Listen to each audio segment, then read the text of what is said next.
runtii farxad weyn bay ii tahay inaan munaasabadan qaaliga ah ka soo qayb galo waxaan rabaa inaan marka koowaad u hambaliyeeyo walaal ayaan Axmed Shire aan leeyahay hambalyo aad iyo aad baanan kugu hambaliyeynayaa inaad maanta intaana ummada ee marti kuugu yihiin waxa wanaagsan iyo horumarka wanaagsan aad muujisay iyo inaad cabirto fikirkaaga kuna cabirto aafooyinka iyo waxyaalaha dhibaatooyinka ah oo deegaanadan iyo dadka Soomaaliyeed iyo mujtamaca caalamka oo dhan hareynaya marka waxa leeyahay aad iyo aad baad u mahadsan tahay halka ka sii wad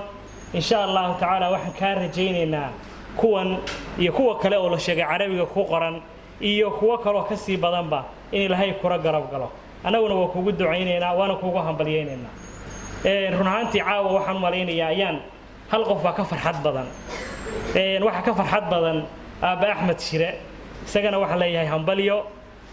run ahaantii waxa cajiibka ah oo farxadda sii gelinaya waxa laga yaabaa inay guriga u joogaan wiilal badan marka in ay gabadhii ka hormarto oo hididiilaha inta leega soo samayso run ahaantii wax mujtamaca dhan farxad u wada noqonaya weeye isagana waa ugu hambalyeynayaa buugga dhowr jeer baan isha haddeer intii yareeda aan fadhiyay isha mariyay oo isha ku dhuftay run ahaantii waxyaalo badan oo cajiib ah baa ku qoran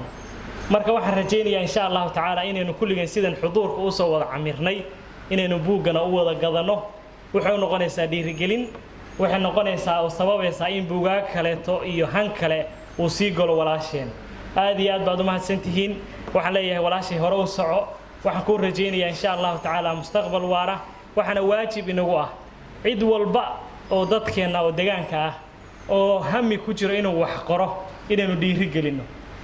maxaan ku dhiirigelinaynaa inaynu kulamada uga soo qayb galno inaynu buugaagta qaadano inaynu buugaagta gadano asxaabteena kaleeto aan nasiibka u yeelay inay yimaadaan inaynu gaarsiino marka waxaan leeyahay aad iyo aad baad ugu mahadsantihiin ka soo qayb galkiina waxaan leeyahay walaal hore u soco insha Allah taala mustaqbal kale oo intaan ka wanaagsanna waa ku rajaynayaa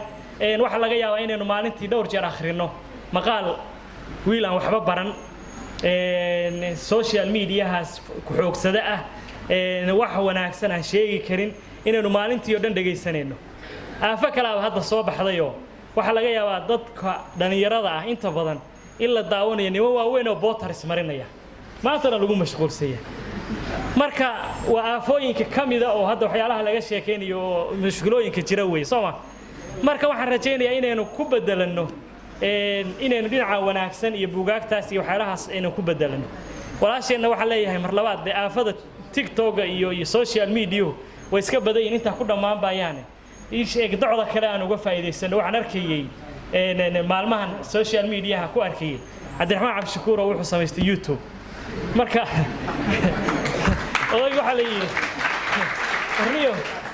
YouTube maxaa uga daba gashay baa leeyahay raggi ku shaqeysan jiray marka wuxuu yiri waxa in dadka loo daayo YouTube in maanta dad laga caaydo laga sheekeeyo maahe waxaan ku soo gudbinaynaa wiir afkaarta wanaagsan siyaasadaha iyo hanka nagu jira marka social media waa runta aafo waa noqday laakiin aafadii waxaan rabnaa in ayadana fahan kale ka sameeyno la galno dadkii waxa wanaagsan ku soo bandhigno aad iyo aad baa walaal u mahadsan tahay assalaamu calaykum waraxmatullaahi taala wa barakaatuh